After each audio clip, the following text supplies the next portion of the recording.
Allora. Good evening, and thank you for your warm welcome. Tonight we have with us Mr. Brian Kolodiejchuk, postulator of canonization for Mother Teresa.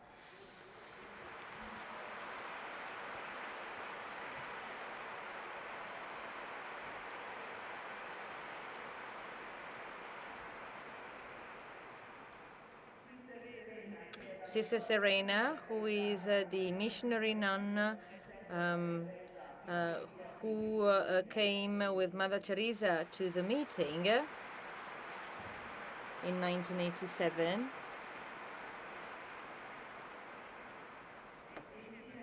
And last but not least, Mr. Marcilio Andrino, who is the Brazilian engineer that was miraculously healed by Mother Teresa.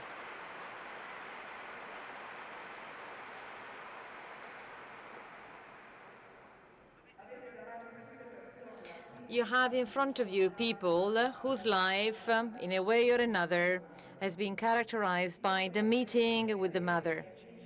We'll be speaking about this because, as you all know, in 10 days, Mother Teresa will be proclaimed as saint by Pope Francis in the year of Jubilee. She will become the saint for all, not only for the rich and not only for the poor, but also for the rich and for all of us.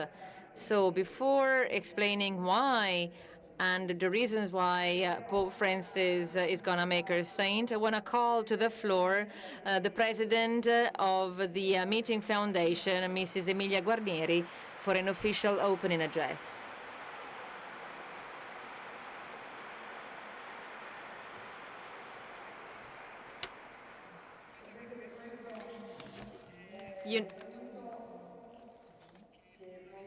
You know that at this address, first of all, wants to thank each one of us who's been here over these days, because we have lived a wonderful experience, and this just because any one of us has given their own personal contribution, because we felt fully involved in this great journey we had together. So thank you very much to all of you, but especially to the volunteers who enabled us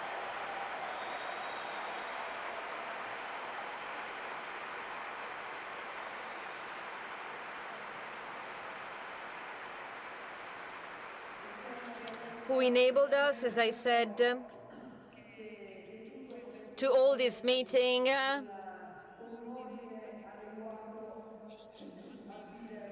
in a perfect way. Now, I'm gonna read the press release that was also given to the journalists, summarizing these days, summarizing the whole week, and that at the end, as you all know, we will give you the title for the meeting 2017. There's a word that we never have to forget, and we always have to repeat, as in dialogue. These were the words given by Pope Francis that have stayed with us for the whole week. We have tried to provide that creative testimony that the Pope was asking us to do in order to meet current challenges, while we are facing an epoch-making turning point requiring new replies and new answers. Sergio Mattarella, in his opening speech on the first days, said, "The other is leading us better to the future." And in order to break the chains of being self-referential, it is necessary to provide the right value to the other, give value to dialogue, putting hopes and friendship together. In order to meet his desire, we have tried to enhance the good in others that we have found in order to create a better future for us all. Over this week, many people have met this challenge and have showed us that dialogue is indeed possible, and that meeting with the other does not make us impoverish, but make us richer. There is a very long list of meetings, of the people, of the things, of the experiences that we have seen and shared over these days. By way of an example, I'll give you some.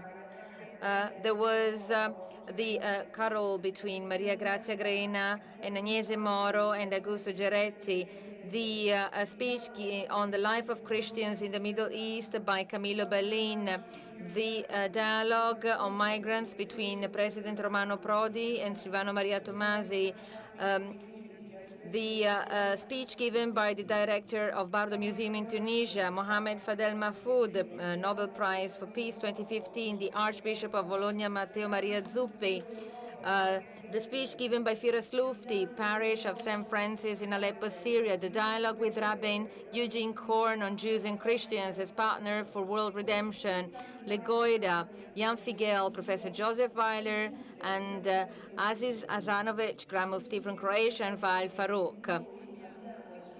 We lived this experience, we lived this journey, we've been living the relations among people, and that was the peculiarity of the meeting of this year. These are relations and contacts that will not stop here these days because we have made an appointment for next year, because from now on to next year, these people will be the people with which we will be implementing new projects.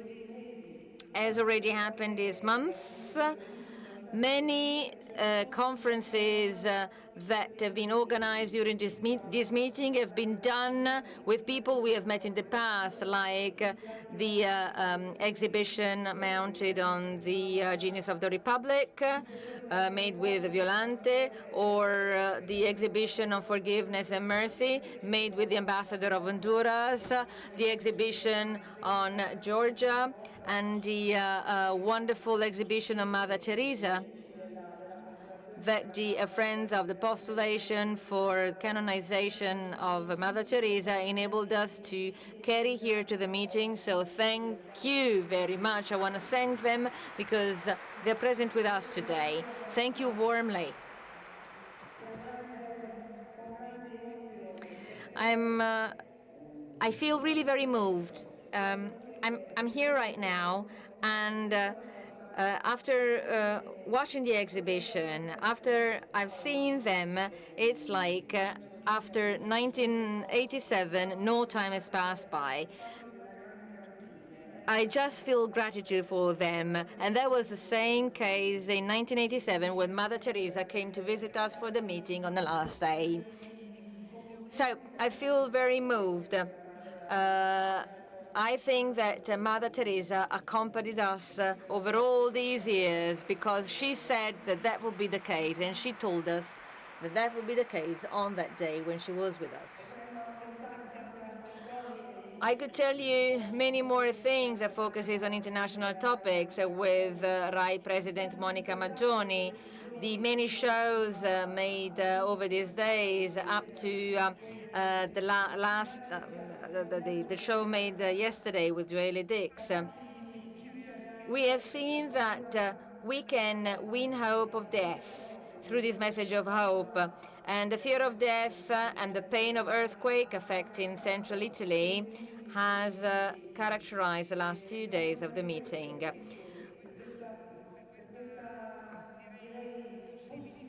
This is why we want to provide hope facing death. This is why the life of these 2 days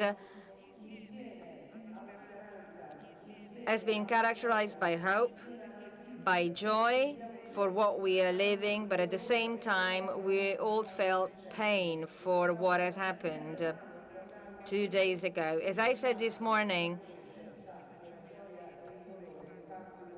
people who know peace know that peace is made of joy and pain at the same time. We learned it when we were younger, but that also applies today. After these tragic days, we will go back home to work, to study. And we want to know even more that, as Father Giussani said,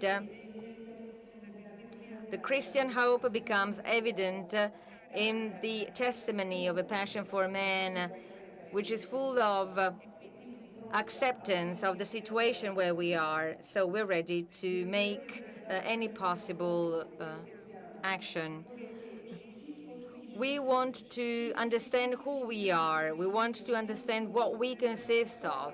Each one of us, due to our history, due to our tradition, due to the meetings that we had in our life, each one of us in our diversity, given the desire that this awareness can build up something new and good for all of us. The title of the edition of the next meeting from the 18th to the 24th of August next year is a sentence taken by Goethe from Faust: all that you have bequeathed you by your father, earn it in order to possess it. And with that, I say goodbye to you. And I want to thank once again the friends who are here with us, and I'm going to give them the floor. We are really very grateful that this meeting can have, as the last conference, this one which is focusing and is dedicated to Mother Teresa. Thank you. Allora, dovete soltanto avere pazienza un minuto. Please, you should only bear with me for one more moment because we want to thank more people, because I myself in particular, on behalf of the postulation cause of Mother Teresa and on the Missionary of Charity, thank the generous hospitality of the meeting for Mother Teresa.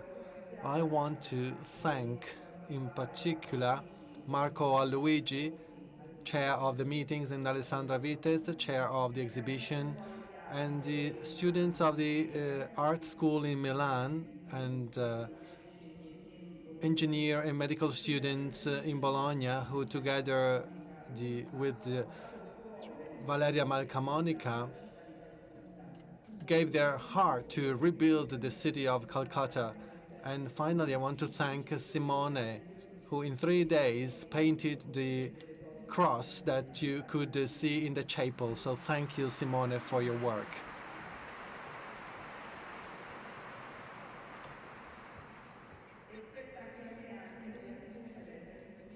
And it is also my duty to summarize the main information on Mother Teresa's life.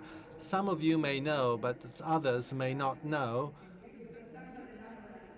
that this saint in 1910 was born in Skopje, in Albania. That was the capital city of the Ottoman Empire.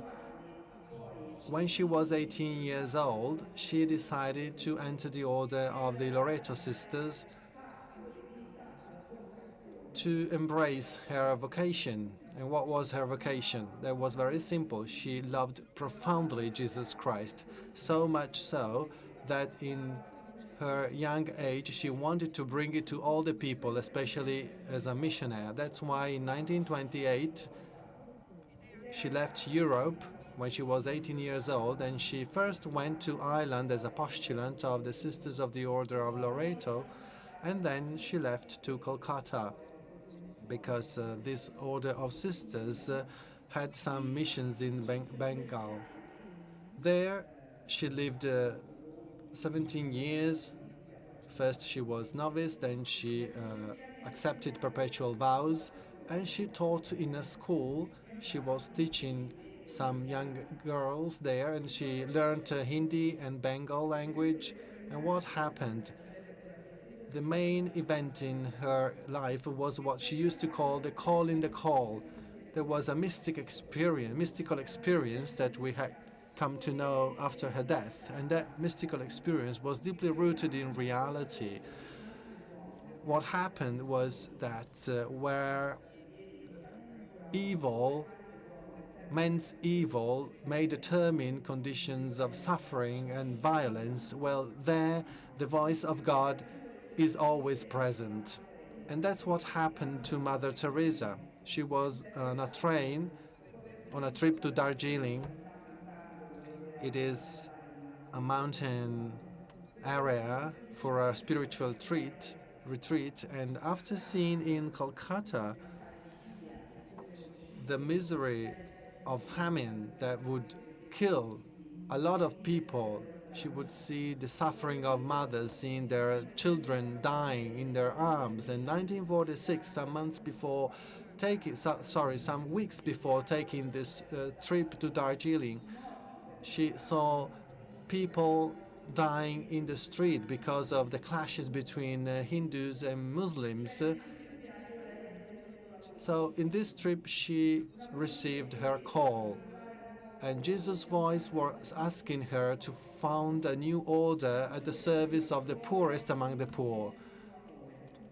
This would have been an order of sisters full of love, and not to provide food or water or goods to the poor, but to bring Jesus to the poor. That was the voice that would tell her, bring me into the halls of the poor.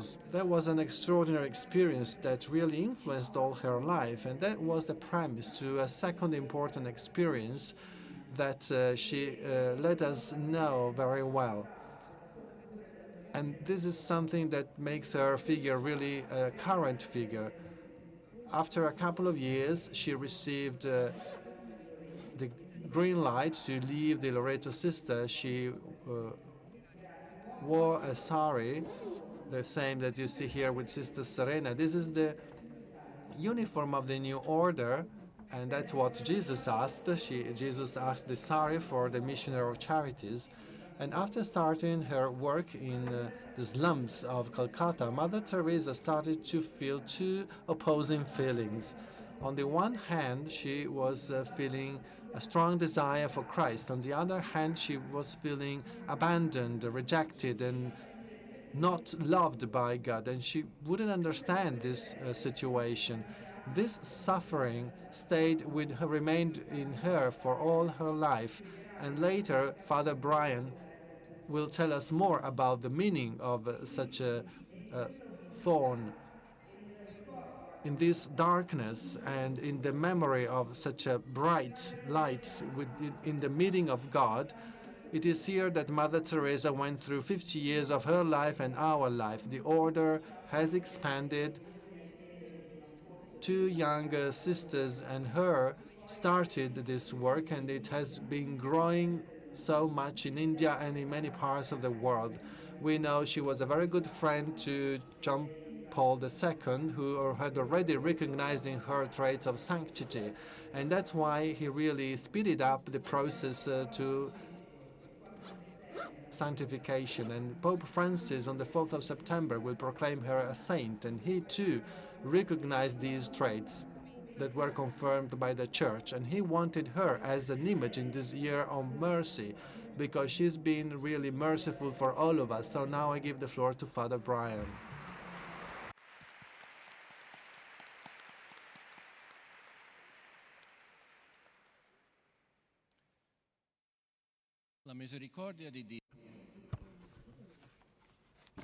God's mercy. Do we really know what we want to say when we talk about this? And can we tell about Mother Teresa without speaking about mercy? Have we ever experienced mercy on us? In my life, I was able to experience God's mercy at two very peculiar times. And this is the reason why I'm here today. The first experience dates back to 14 months after I was born, when my parents adopted me. That happened after a weekend of dreams. My parents had already adopted my sister, and now they wanted to have a boy. But they decided to wait for a while. On a Friday night, though, it was summer, my mother dreamt to adopt a baby. She didn't really think about that dream immediately, but then the next night, she made a very similar dream where she was adopting a baby. Well, that should have a meaning. It was like my parents thought that God was saying that they had to speed up. So on Sunday morning, they spoke together and they decided to contact the agency working on adoptions in order to have a baby. But there was no newborn baby available. There was only me, and I was already 14 months old. But then the lady of the agency that was helping them said, 1 year is nothing. You have all your life before you. So that was my first experience showing that God's mercy can change your life. And this first experience paved the way for the second experience where my life changed thanks to God's mercy. The second experience of mercy was my meeting with Mother Teresa in May 1977. My only sister, I don't have brothers, joined the Missionaries of Charity in 1976. 1 year later, she was in Rome, and she was about to start the novitiate. My parents and I came to see her from Winnipeg in Canada.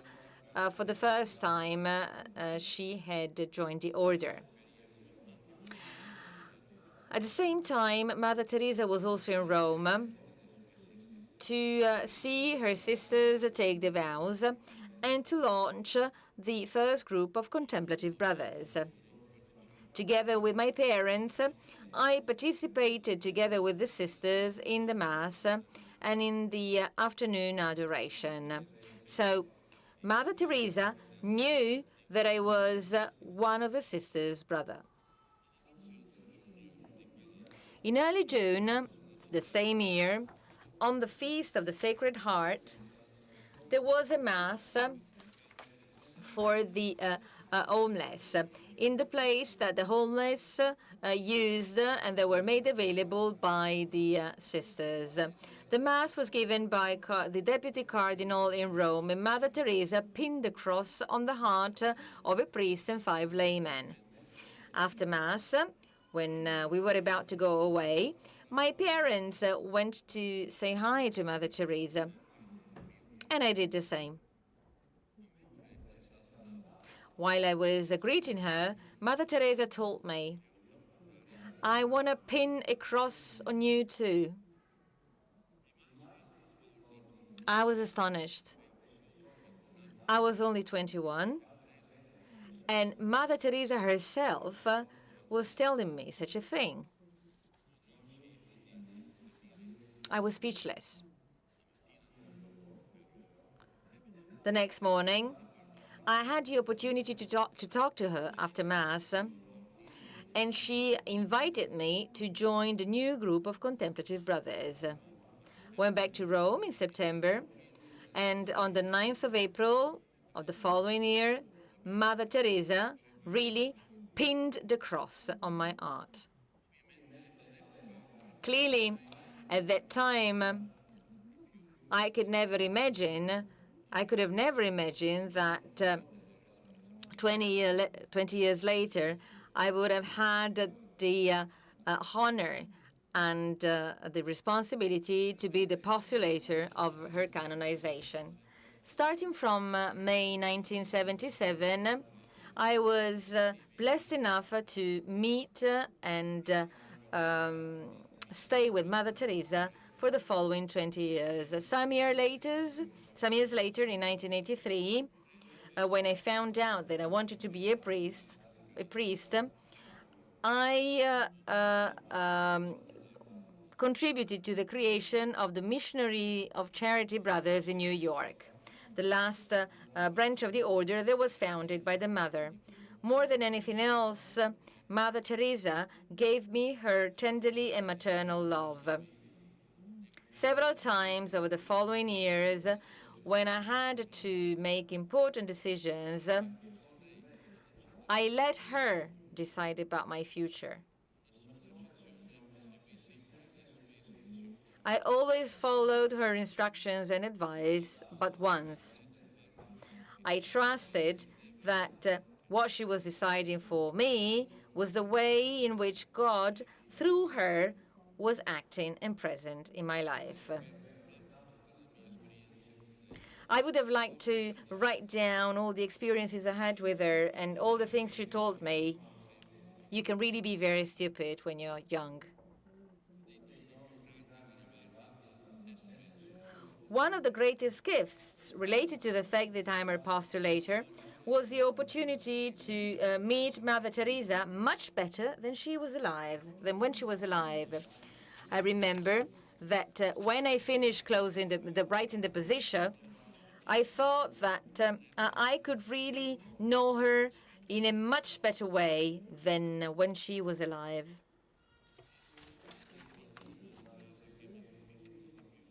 There's basically two aspects in the life of Mother Teresa that struck me most, especially in the context of the canonization in this Jubilee of Mercy. The first is that she was totally aware of her need for mercy before God. She was really pretty much at her ease in poverty. Once, Sister Nirmala, who was the first successor of Mother Teresa leading the order, told us.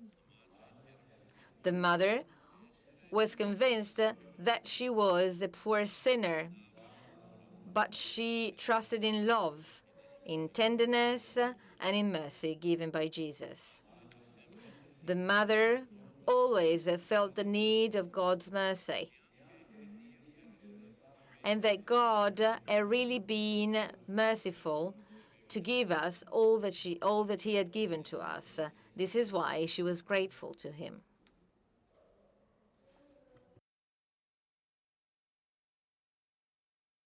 And the mother itself said, Jesus, who tenderly loves each one of us with mercy and compassion, makes miracle with his forgiveness.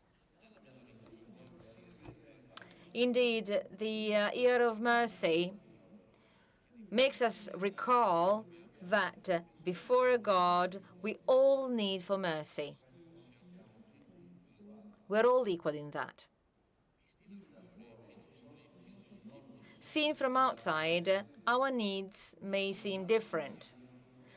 But before God, we no longer have our external shell, so to speak.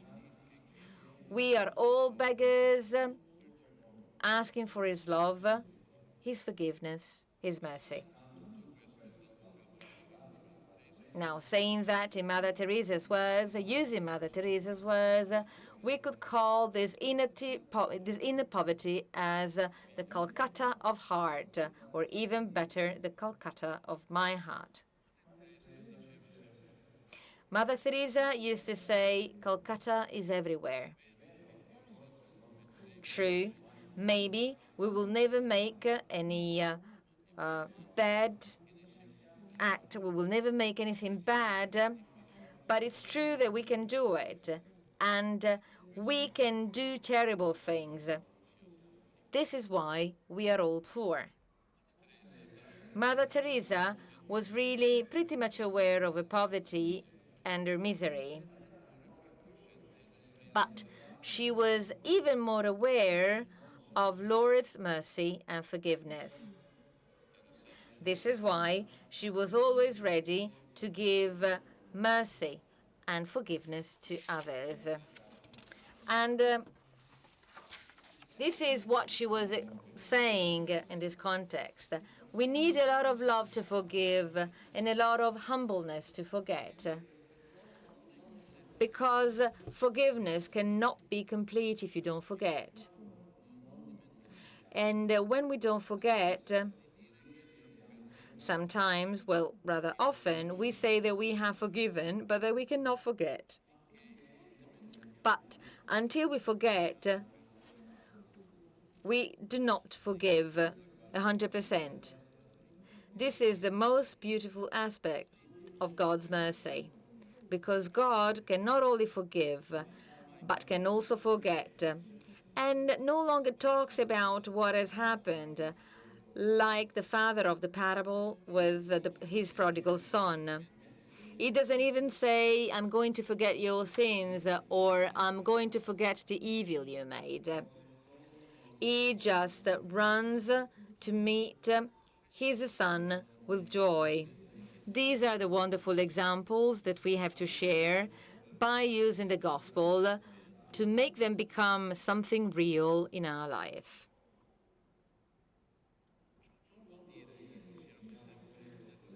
That doesn't mean that we can always literally forget about the evil that was made to us, or that we don't have to act with caution for what the other people are saying or doing.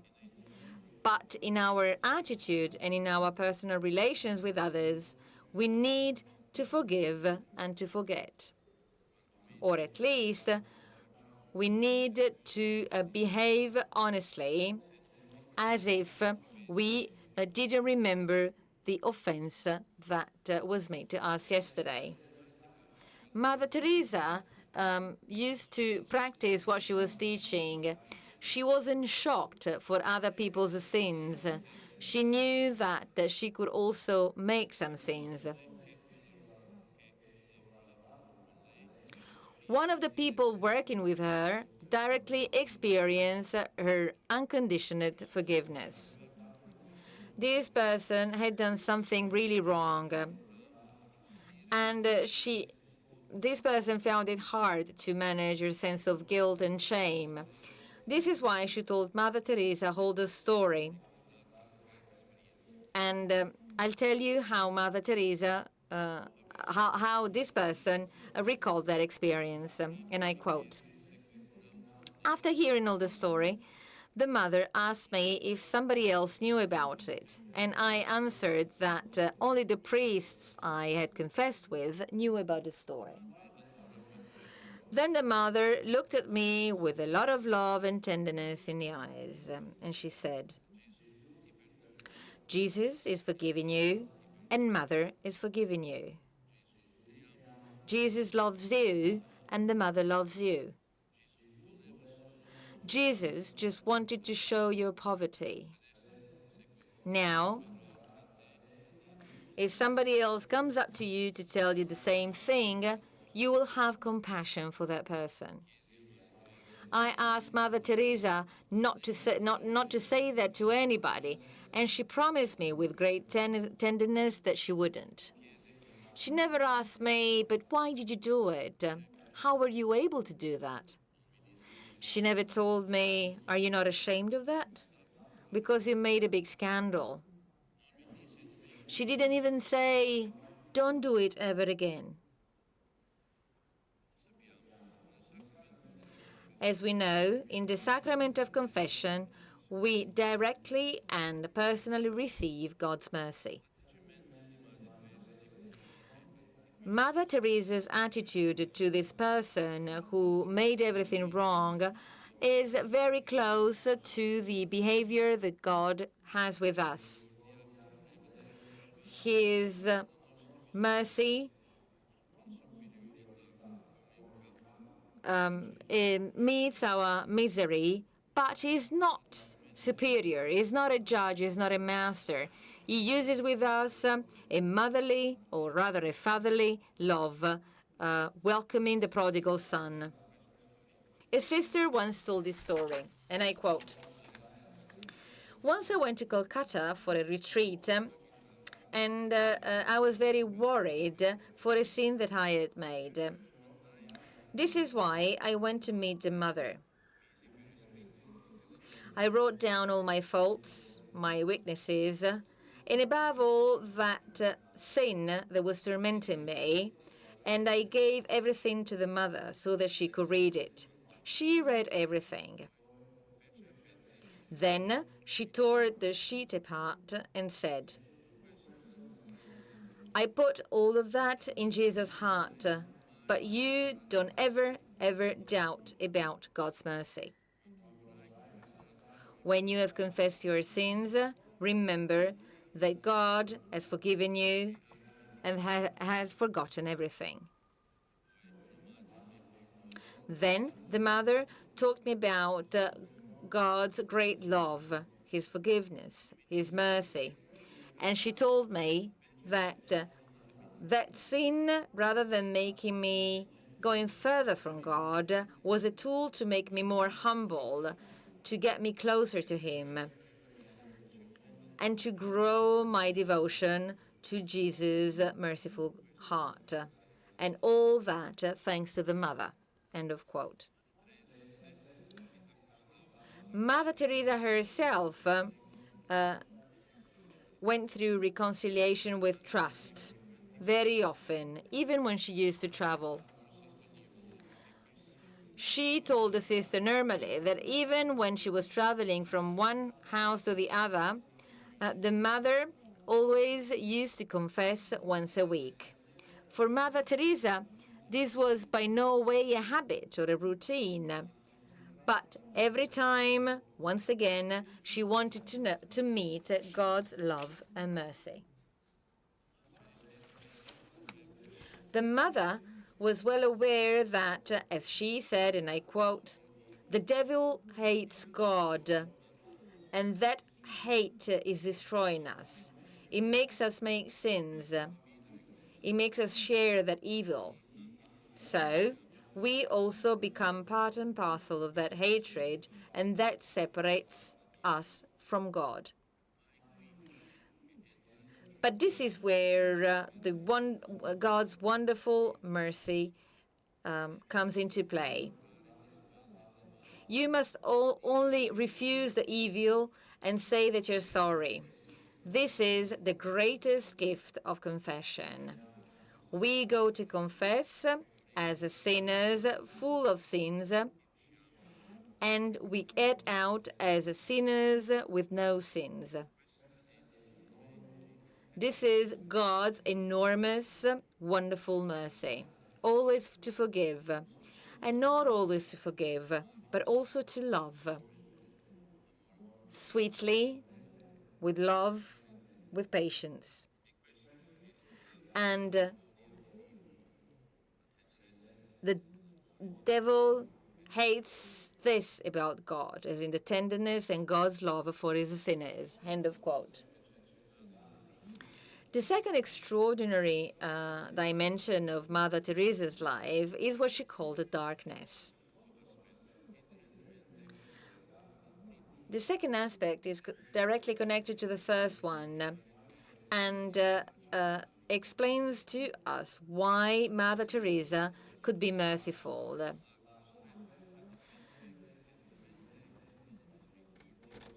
The experience of darkness made her continuously depend on the Lord's mercy, and consequently, she was always ready to be merciful to others. Hers was a sort of apostolic and missionary darkness. When, for the first time, we let people know that after her visions, with her dialogue with Jesus, Mother Teresa had lived the rest of her life in darkness, feeling refused by God and tempted to doubt about the existence of God. Some newspapers that Mother Teresa wrote that Mother Teresa was an atheist. But they were wrong. They did not understand. For many years, Mother Teresa herself did not understand why she felt such painful feelings. until she realized that this darkness was a gift. God had called her to be not only poor in practice, but also poor in her soul, just like Jesus was poor for us, for our love. This suffering, this pain of the soul, only apparently meant being far away from God. Actually, that was the mysterious way to share poverty of Jesus' soul on the cross. Jesus, when he was refused and mocked by men, and apparently he had also been abandoned by God. When Mother Teresa understood that, she wrote to her confessor these words, and I quote, "For the first time in 11 years, I have managed to love darkness, because I believe now that darkness is just one part, a very small part of Jesus' darkness and pain on earth." She taught me to accept darkness as the spiritual side of her work, she wrote. Today, I really felt very joyful. Jesus that can no longer cross his agony, but wants to cross his agony through me. More than ever, I let myself up to him. More than ever, I will be available to him. When saying that, Mother Teresa proved that she was holy. And this is the value of our Christian faith. This is what she asked us to do, and this is what we can do. The rest is made by Jesus. And Mother Teresa's work bears witness of what God can do when we give him space and room in our soul. The experience of darkness has enabled Mother Teresa not to judge, but to understand, because she was sharing the poverty of the people in front of her, and she could love with tenderness and mercy, because thanks to the gift of being able to share Jesus' suffering, she understood that she was loved by God in a special way. This is why Mother Teresa is a saint for all, both for the poor and for the rich, and for our time, which is devastated by so much violence and harshness in our heart. Because she showed us that the evil which is in each one of us can be forgiven, and that by grabbing Jesus, merciful and safe God, our darkness can also be crossed. Thank you.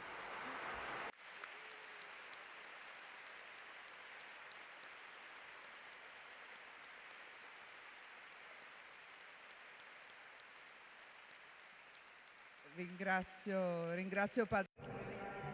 I would like to thank Father Brian because he has led us closer to Mother Teresa and her experience. But not only that, he also explained and has led us closer to the pontificate of Pope Francis. That is what Pope Francis has been trying to explain to all of us since he has been called on duty. And now we move on to another testimony. Today we are not giving presentations. These words are the result of experience. They come from life. And what happened to engineer Andrino in Brazil is certainly something that cannot go unseen for the others. And for sure, this is something that really marked the life of who experienced that. And the miracle that has been acknowledged by the Church, and that's what canonization is based on. So it is a sort of seal. So even God agrees on that. So Mother Teresa is going to be saint. So now he's going to tell us about his story. And he will do this to help us better understand what a miracle is. It is not something magical.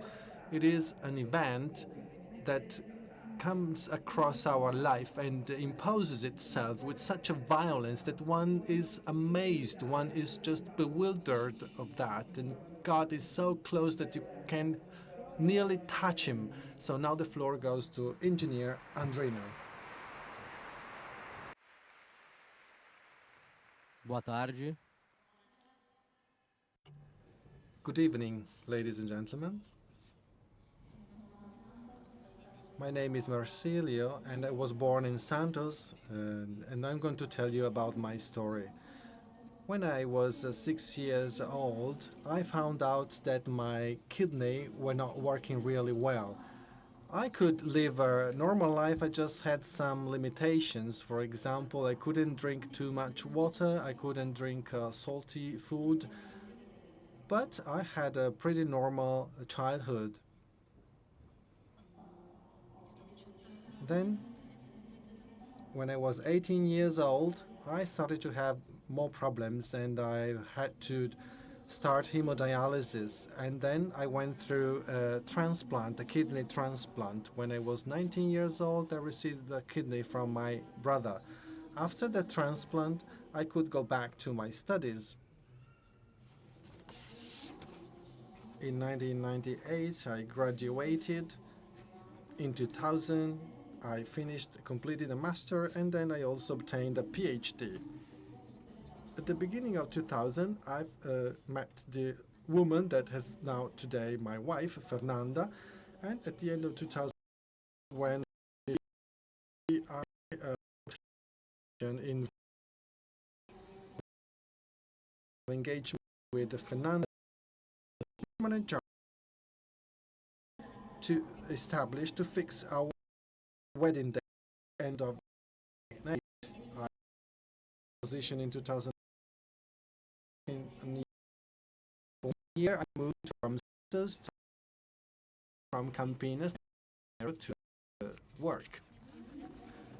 In 2007, I was living on my own in Roma. I had no problems. Really, I had a very normal life. However,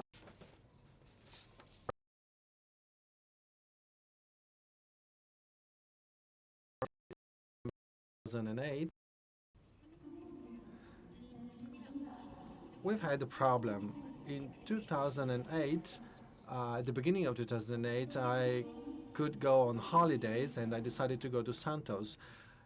But after a couple of days, I started to suffer from balance problems, sight, double vision. At that time, I was not excessively worried about that. But as I said before, I went on holidays to Santos with my family, and I was at my father's house when really I've had a convulsion and I felt so weak. I've kind of lost consciousness, but I could perceive the people around me. I couldn't talk to the people. I could see that the people were talking to me, but I couldn't stand up again. And after a few seconds, I recovered, and I asked the others what happened. And my dad said, well, you had fallen. Maybe your sugar level went down. And I realized in that moment that there must have been a problem. So instead of going back to my work, I decided to understand what the problem was. So I went to talk to many important doctors in the city of Santos, and nobody could understand what the problem. There were many hypotheses. They mentioned sclerosis. I had a lot of treatments with cortisone, IV cortisone. Then at the end of June, I decided to go to the doctor, and I did, and he couldn't understand. He was a very, very good doctor in Brazil. So he looked at my test results and he said, Marcelo, I don't really know what the problem is. I can't understand. So during the first years of 2008, I was totally lost. And my situation, my health was worsening more and more. My balance was really bad. I couldn't walk. I couldn't really walk anymore. And my cognitive skills were also affected. I wouldn't remember the names of the places, of the people. I was so confused. And that was in the first 6 months. But then my wife and a friend of hers, her boss, realized that, her boss realized that my wife was extremely worried, and she mentioned Mother Teresa to her, and she told her to pray Mother Teresa because she herself had received a grace. She had a stroke, and she could recover thanks to prayer to Mother Teresa, and she could recover because of those prayers. So since that moment, we started to pray Mother Teresa so much with Mother Teresa, but the situation is really improving. I was back and I couldn't closer and closer. I didn't know what to do because the situation was so bad. And then on the 5th of September, Fernanda went to the parish we used to go to and talked to Father Emiran, the priest in that parish. And he understood the situation, and on that day, on the 5th of September, where Fernanda went to talk to him, he had just celebrated a mass in the house of the missionaries in Santos and had a relic of Mother Teresa and told her, Fernanda, you shall pray Mother Teresa. She's always been merciful and she always looks after those in need, so she will help you. So from that very moment, we were certain that Mother Teresa would have interceded for us. We were sure about that. But the situation wouldn't improve, and the wedding came. We got married. I was so weak. And on the day of the wedding in the municipality, the religious wedding was celebrated on another day because I couldn't really stand both celebrations on the same day. So on the day of the religious ceremony, in the morning I had a very strong convulsion in my mom's house. So Fernanda got super worried and she asked what was going on and why I wouldn't turn up. And I said, well, look, she was told that I had very bad convulsions, so she got very worried, and Father Ermiran was called. He came to my place, and we arrived. I just went through convulsion, and he saw my situation.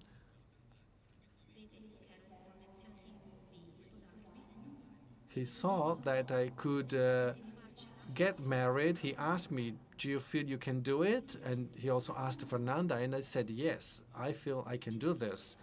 So we got married on that day in the evening. I was very, very weak. Fernanda had to enter together with me. I could not wait for her before the altar because she needed to accompany me to make sure I could walk through the aisle with her. And on the day after that, there were the wedding in the municipality. There were the big party.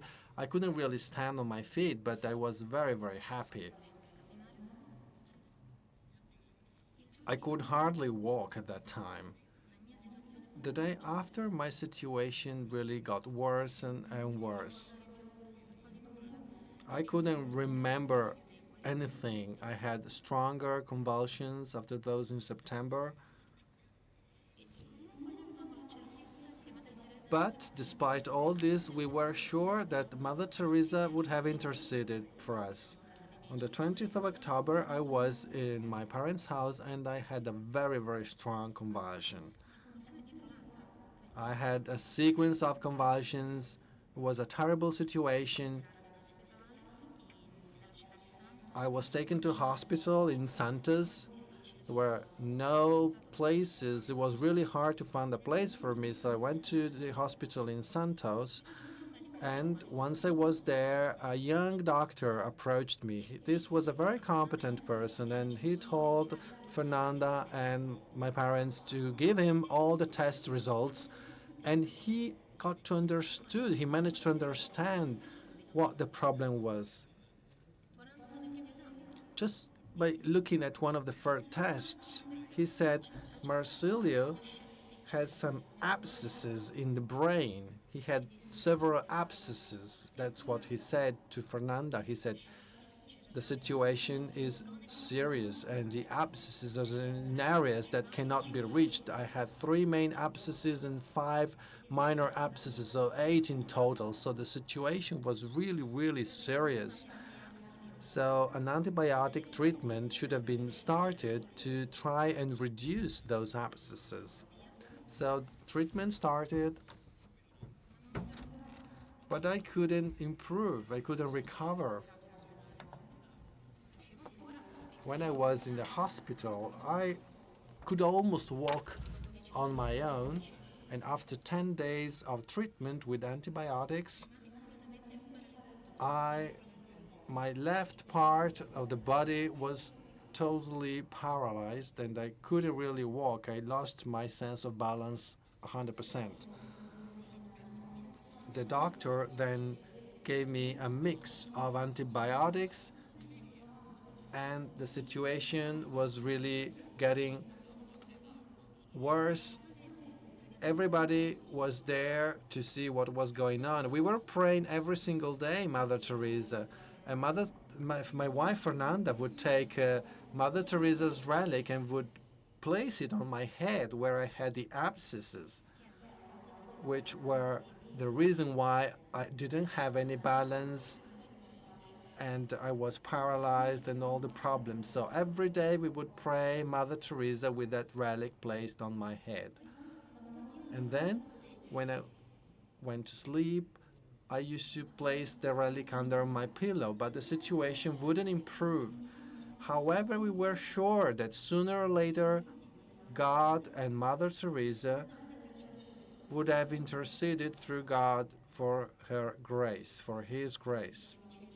Then, the 9th of December, after almost a month in the hospital, I woke up with terrible pain in my head. I felt as if I had been stabbed in the head. I couldn't even speak. The only thing I managed to utter was, Fernanda, please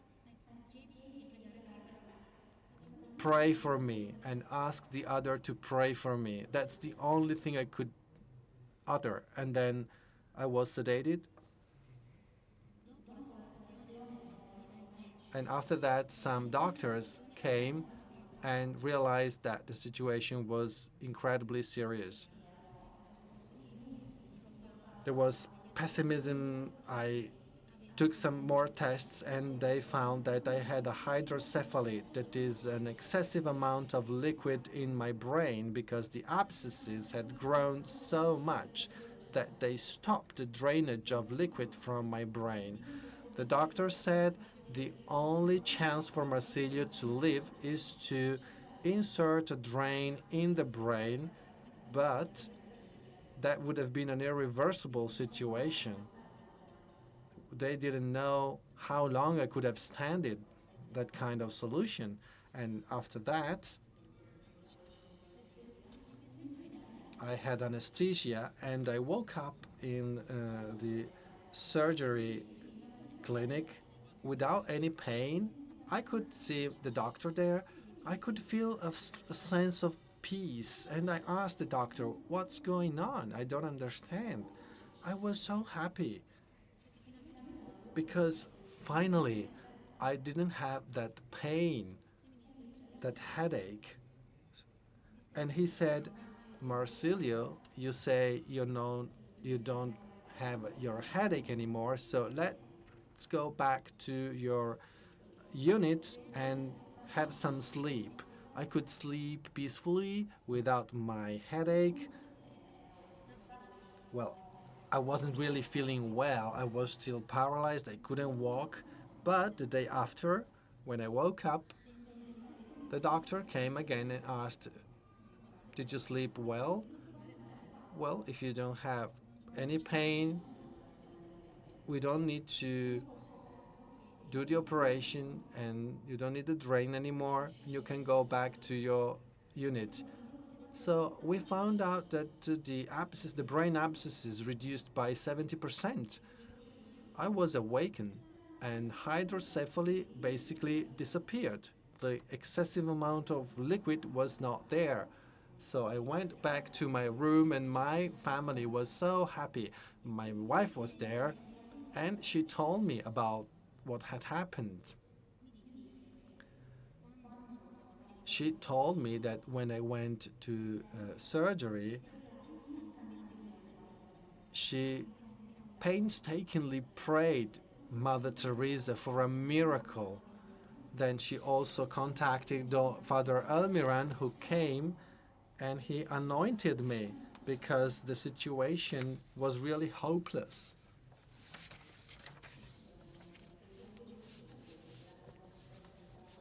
I was in the surgery unit and the theater had to be emptied, so they told Fernanda to go back home.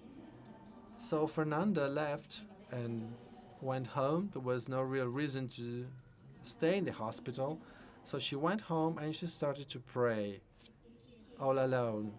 And she asked Mother Teresa to heal me and to eliminate those abscesses from my brain. And that's what happened in that moment of extreme pain when I was not conscient. I woke up with no pain in my head and without hydrocephaly. And then, when I took the test some days later, I discovered that the abscesses reduced by 70%, and after 3 days, another checkup was made, and there were just scars. There were no abscesses there. I stayed in the hospital until the 3rd of December, and I thought I would have spent Christmas in the hospital. But on the 23rd of December, I could leave the hospital and the situation kept improving dramatically. I started physiotherapy. The cognitive side immediately improved. I recovered completely in that respect. And when I left the hospital on the 23rd of December, I couldn't walk perfectly, but I really recovered so much in my left part of the body. I had balance, I could walk. My doctor came to see me at home, and after some months, 6 months of physical therapy, I asked my doctor to go back to work. And that's what I did after 6 months. I went back to Rio de Janeiro. I moved there with my wife, and I faced all this, even if I still had some balance disorders. I did want to go back to work.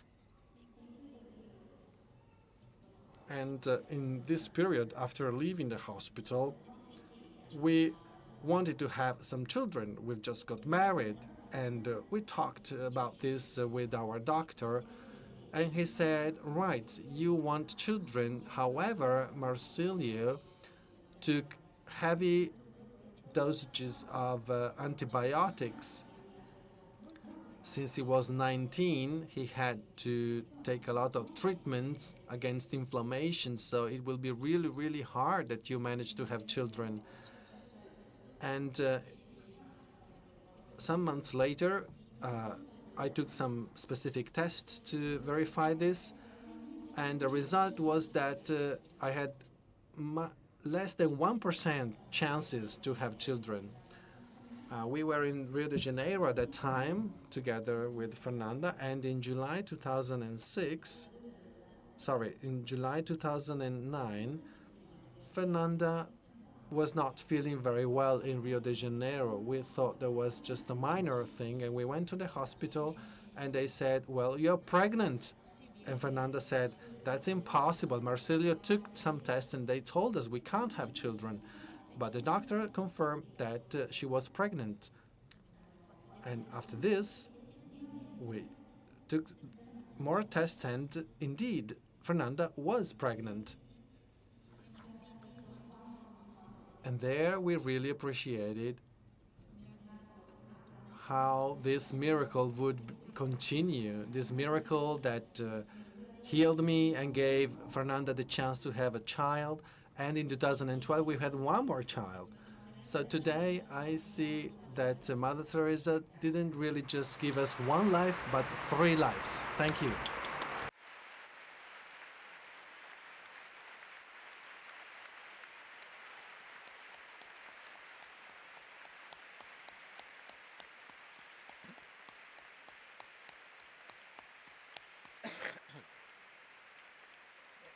Ringrazio.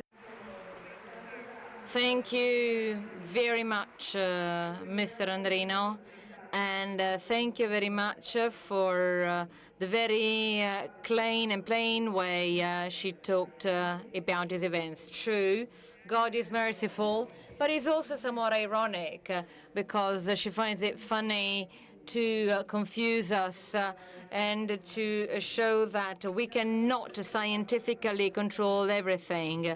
Mother Teresa always keeps her promises because once she said, if ever I become a saint, I'll be certainly a saint of darkness. I will always leave heaven in order to come to the earth to bring light to those who are in darkness. And she kept her promise, as we have just heard. Now I want to give the floor to the person who knew her very well, Sister Serena. Serena, by name and by fact, so that she can tell us about her memories of Mother Teresa.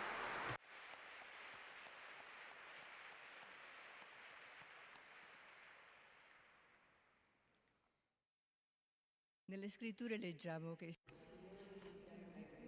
In the scripts, we read that the Lord calls us from the maternal wound. This means that she prepares us for the vocation we're called to through events, people, and giving us desires, inclinations, even dreams that cannot come true seemingly. It's as if the Lord is involving us in a treasure hunt, and on every corner, every crossroads of our life, he gives us a sign to tell us the way forward so that we can reach the treasure. The first sign that I found along my road has been being very sensitive to the people who are less lucky and a desire to help them. I have developed this anxiety until I realized that the poor had a privileged place in my life. It was not sufficient for me to help them to some extent. I had to help them fully. This is how I decided to have an experience as a lay missionary in Africa. It was a short experience, but it strengthened my desire to totally give myself. Probably I would have come back to that mission if I hadn't met, not by in person, but through articles, Mother Teresa. That was the 1970s, and she was already known worldwide.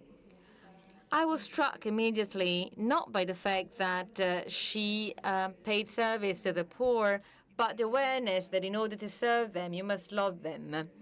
And in order to love them, you have to share your poverty materially and spiritually. This is how I decided, though it was difficult for me, to join the congregation, although before that I had never considered that I would become a sister.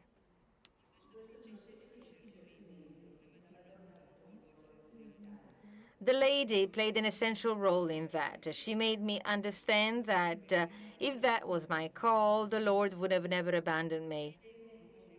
Faith is always jumping in the dark, but then I found out my treasure.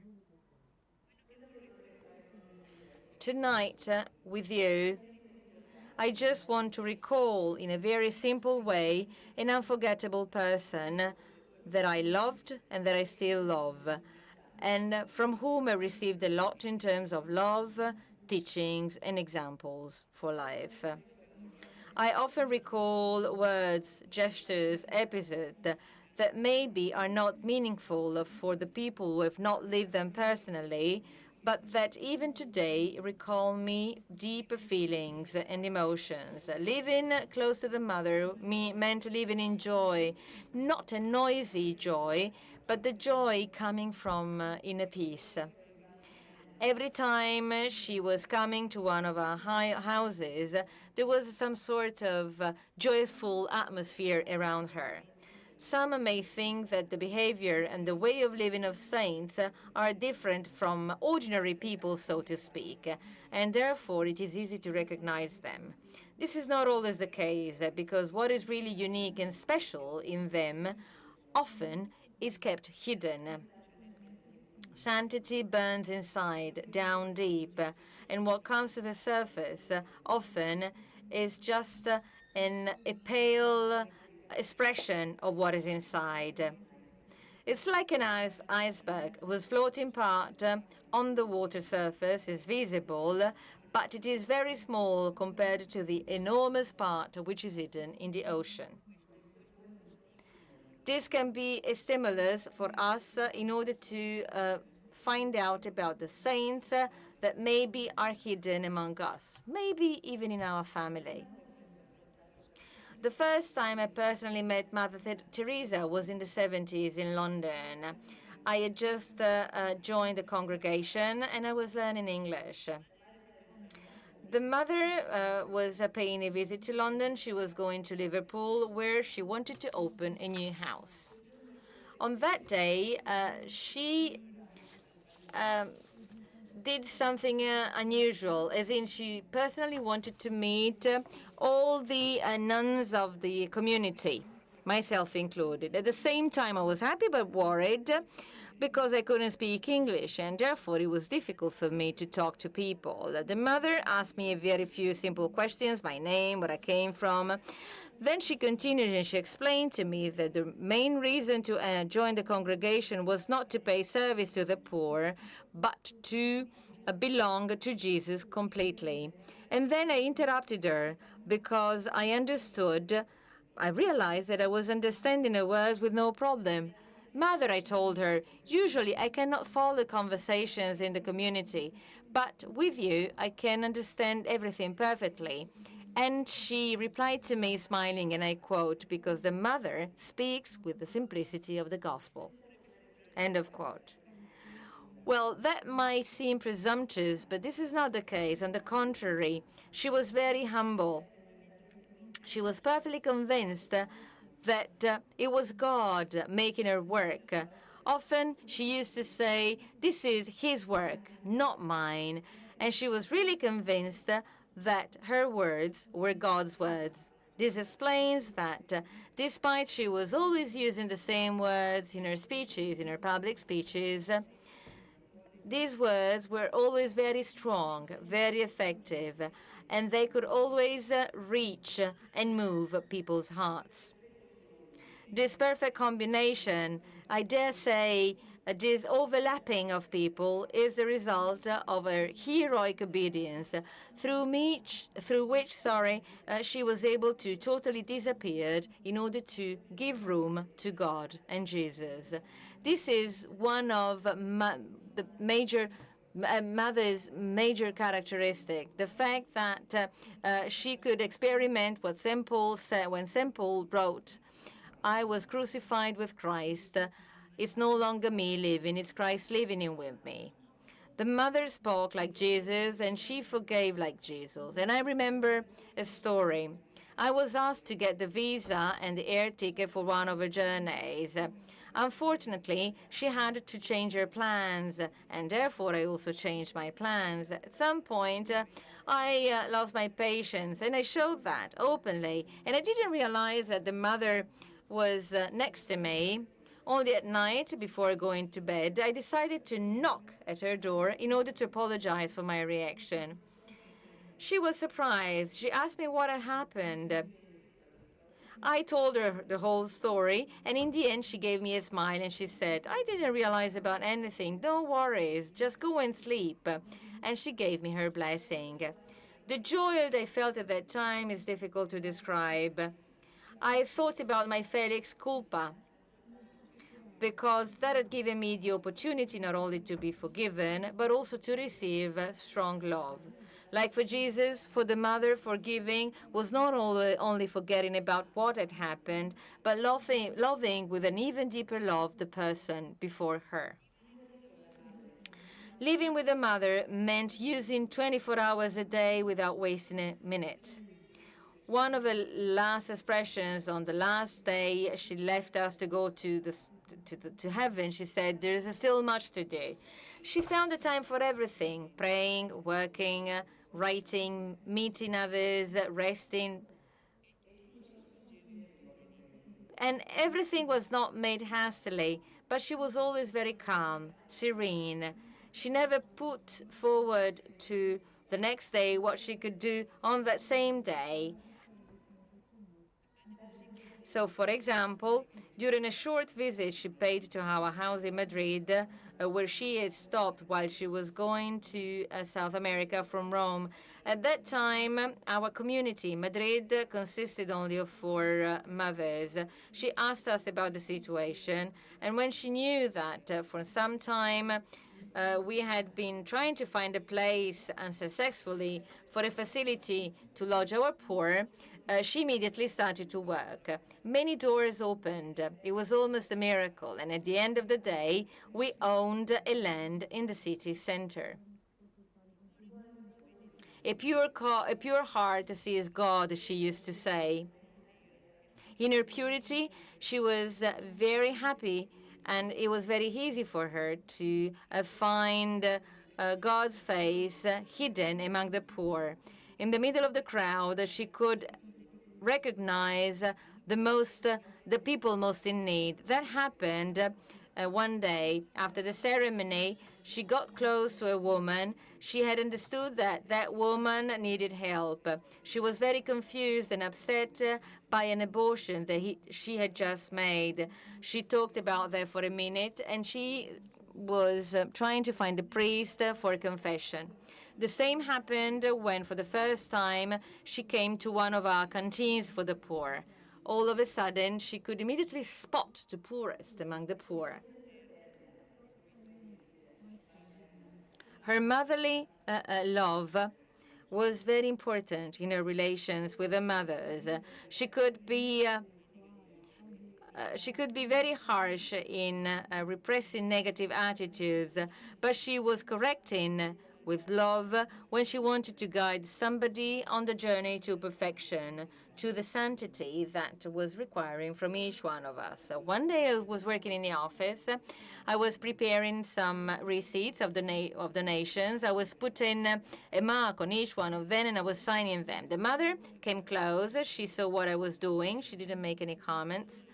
Later on, while I talked to her to ask for something, she said to me, try to sign every time with love. On that day, I learned that every action, even the most insignificant one, can be turned into a precious gift. We don't have to throw anything away, as Jesus taught us when he asked the apostles to collect in the basket all the pieces of bread after the dinner of miracles. While I was living in Italy, in Rome, from 1986 to 1990, I also had the opportunity to see in person the wonderful and unique relationship between Mother Teresa and John Paul II, based on mutual respect, the same ideology, and a spiritual friendship. Every time the mother used to come to Rome, she wanted the Pope to be informed about that. She often went to see him in order to tell him about what she was doing, in order to let him know her plans about the future, in order to ask for his blessings for her projects, and in order to meet the Pope's desires. At one point, the Pope asked her to help him with the countries on the other side of the curtain. Now we know from Mother Teresa's writing about the story of her vocation and vocation, and we can see a parallel between these words, go where I cannot go, and the words that Jesus said. They don't know me. This is why they don't want me. You just go, be my light.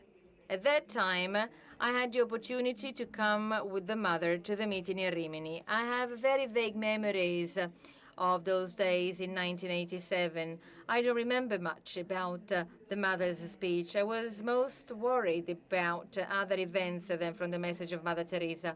I remember that we came by helicopter, the mother, Sister Stella, and myself. For all the time, we prayed the rosary.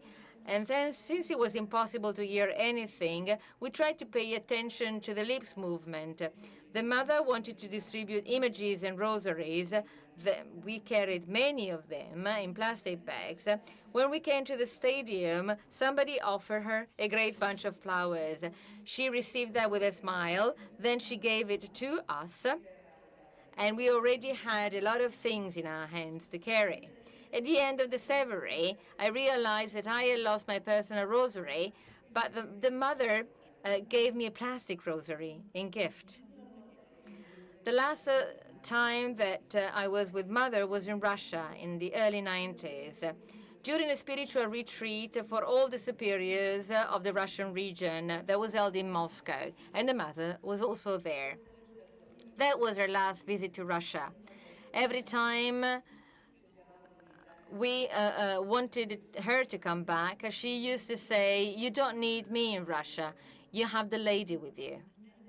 At the end of the retreat, as we always do when somebody goes away, we used to sing "God Will Take Care of You," a song for the nuns that were going back home. The superior of St. Petersburg and myself, that I was going back to Siberia, had to leave at the same time. And in the chapel, all the nuns with the mothers had already sung for both of us. A co-worker came to take the nun that was going back to St. Petersburg by train, and I was waiting for the co-worker that would take me to the airport. The mother saw me and said, "You've not left yet." And I said, "No, I'm waiting for my car." So she gave me a joyful smile. She said, "Come, come, we're going to sing once more." She took me by hand, she took me to the chapel, and she started to sing, "God Will Take Care of You." All the other nuns came back to the chapel, and they joined the mother. After the song, once again, she gave me her blessing, and my car arrived. I couldn't imagine that would be my last meeting with her. What I felt at that time was that I was her favorite daughter. But for sure, this is the same experience, be they religious people or laymen who had the opportunity to meet her personally, even for a few minutes. Everybody was special, unique, and privileged to her, like we're all unique and privileged to the eyes of God. That was my last meeting with her, but maybe this is not really true. Mother Teresa still lives among us, and sometimes her presence is so strong that it seems real. So there's another parallel with Jesus. After Father Dars once asked one of her believers, "What are you telling Jesus?" And said, "Nothing. I'm watching Jesus and Jesus is watching me." This is the deepest way to love each other. My experience with Mother Teresa every day is very similar to this one. Often we spend days together without speaking. The awareness of the fact that she is present close to me gives me courage, peace and serenity. Thank you.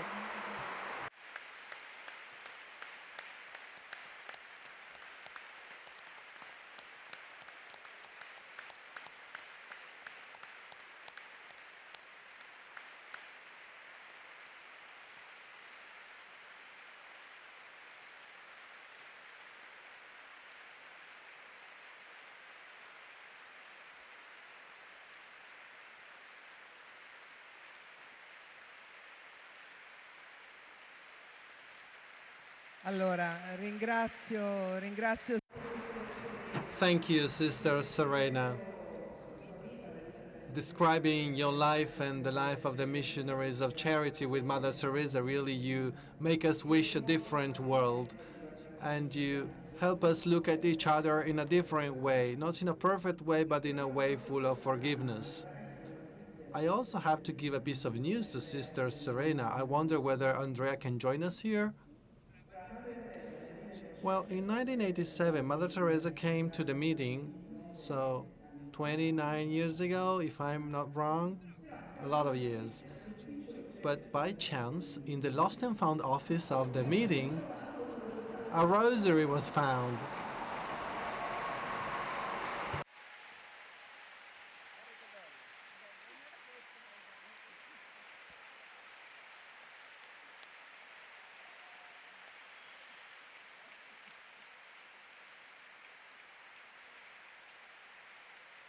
Allora, sappiamo. We know that's not possibly yours, but we can assure it is made of plastic. It's wonderful, thank you. I'll keep it with a very special memory, thank you.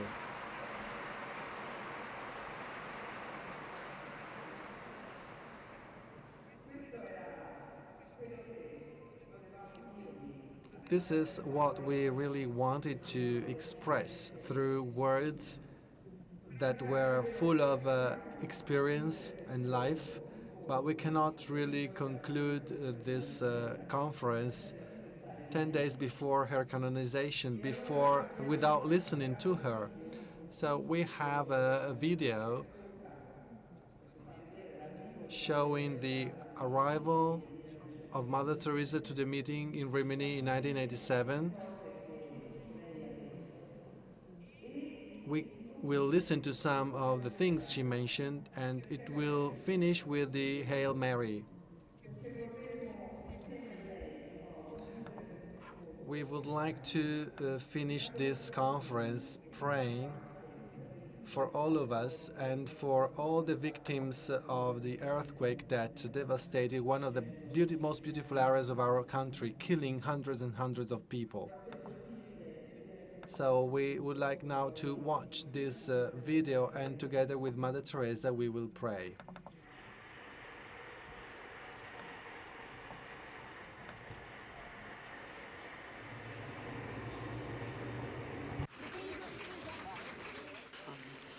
Holy Spirit. Let us ask Our Lady to give us her heart, so beautiful, so pure, so immaculate, her heart so full of love and humility, that we may be able to receive Jesus in the bread of life, love him as she loved him, and serve him in the distressing disguise of the poorest of the poor. Jesus came to give us the good news that God is love, and that he wants us to love one another as he loves each one of us. To make it easy for us to love one another, Jesus said, "Whatever you do to the least of my brethren, you do it to me. If you give a glass of water in my name, you give it to me. If you receive a little child in my name, you receive me. Even when we die and go home to God. Again, we will be judged on what we have been to each other. And he says, I was hungry, you gave me to eat. I was naked, you clothed me. I was homeless, you took me in. Come, you blessed of my Father, and possess the kingdom which has been prepared for you. Hunger is not only for bread. Hunger is for love, for the word of God. Nakedness is not only for a piece of cloth. Nakedness is for the loss of that human dignity, that beautiful virtue, purity. Homelessness is not only not having a home made of bricks, but being unwanted, unloved, a throwaway of society. Ave Maria, grazia plena. Ave Maria, piena di grazia. Vi sta chiedendo di dirlo insieme a lei in italiano, nelle vostre lingue? Ave Maria, piena di grazia. Please pray with us in your own languages. Et benedictus fructus ventris tui, Iesus, Sancta Maria, Mater Dei, ora pro nobis peccatoribus, nunc et in hora mortis noster. Amen.